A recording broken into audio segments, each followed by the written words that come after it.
उत्तराखंड में 2027 विधानसभा चुनाव को लेकर सियासी हलचल तेज होती जा रही है। सत्ताधारी भाजपा ने अभी से चुनावी तैयारी शुरू कर दी है और संगठन को बूथ स्तर तक मजबूत करने की रणनीति पर तेजी से काम किया जा रहा है।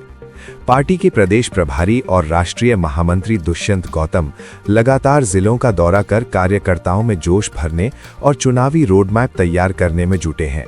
इसी कड़ी में दुष्यंत गौतम ऊधम सिंह नगर जिले के रुद्रपुर पहुंचे, जहां भाजपा कार्यकर्ताओं ने उनका जोरदार स्वागत किया। रुद्रपुर विधायक शिव अरोरा, जिला अध्यक्ष कमल जिंदल और मेयर विकास शर्मा के नेतृत्व में कार्यकर्ताओं ने शक्ति प्रदर्शन करते हुए उनका अभिनंदन किया।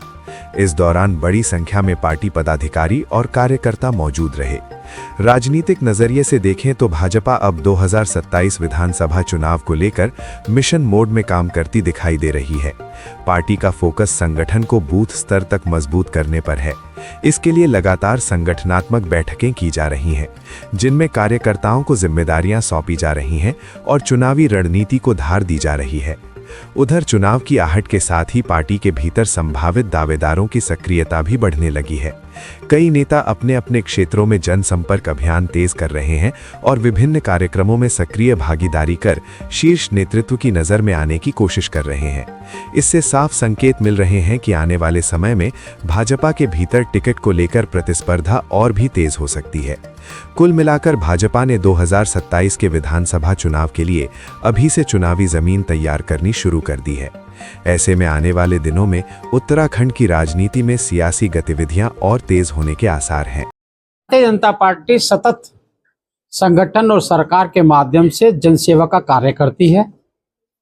आपने देखा होगा, हर बार हमने 1 साल, 20 साल, 2 साल, 3 साल, 11 साल सब उपलब्धियों को लेकर जनता के बीच में गए हैं और मोदी जी के सफल नेतृत्व और आशीर्वाद से और आपके यहाँ धामी जी के कार्यशैली, जिस प्रकार से वो जनता के बीच में रहकर, चाहे वो आपदा हो, चाहे उनको सुख पहुँचाने की बात हो, पानी हो, बिजली हो, प्लान, अनेकों समस्याओं को समाधान निकालते हुए एक उत्तराखंड, ये दशक उत्तराखंड का होगा, उस पर काम करने का काम कर रहे हैं। जनता हमसे आश्वस्त है। इसी कारण से पूरे 5 वर्ष को आपने देखा होगा, हम नगर निगम के चुनाव जीते, हम लोकल बॉडी के भी चुनाव जीते हैं, बाई इलेक्शन भी जीते हैं, हम विधायक भी जीते हैं, हम लोकसभा भी जीते हैं। जनता पे हमें विश्वास है कि हम 24 आवर्स काम करने वाले लोग हैं और जनता की हर परेशानी और तकलीफों में उनके साथ खड़े रहते हैं। 2027 बहुत सारे टिकट भी काटे जाएंगे, कुछ नए चेहरों को मौका दिया जाएगा, तो सर क्या है इसको लेकर? टिकट काटने और देने की प्रक्रिया अभी इस पर कोई विचार नहीं है। आने वाले समय में इसमें बाकायदा हमारे यहाँ बैठकें होती हैं, जिलों से पूछा जाता है, सर्वे होते हैं, सर्वे के अनुरूप फिर चर्चा होती है और चर्चा के बाद में पार्लियामेंट्री बोर्ड होता है, वो उस पर निर्णय करता है। रिपोर्ट का पूरे बिल्कुल सब कुछ देखा गया, जो सर्वे होता है वो रिपोर्ट कार्ड ही होता है, सब कुछ देखा जाएगा और जिताऊ कैंडिडेट हमारे पास बहुत हैं, सिटिंग भी हैं और बाद वाले भी हैं। सभी लोगों को जिसने सेवा की है, जनता जिसको स्वीकार करेगी उसको टिकट देगा।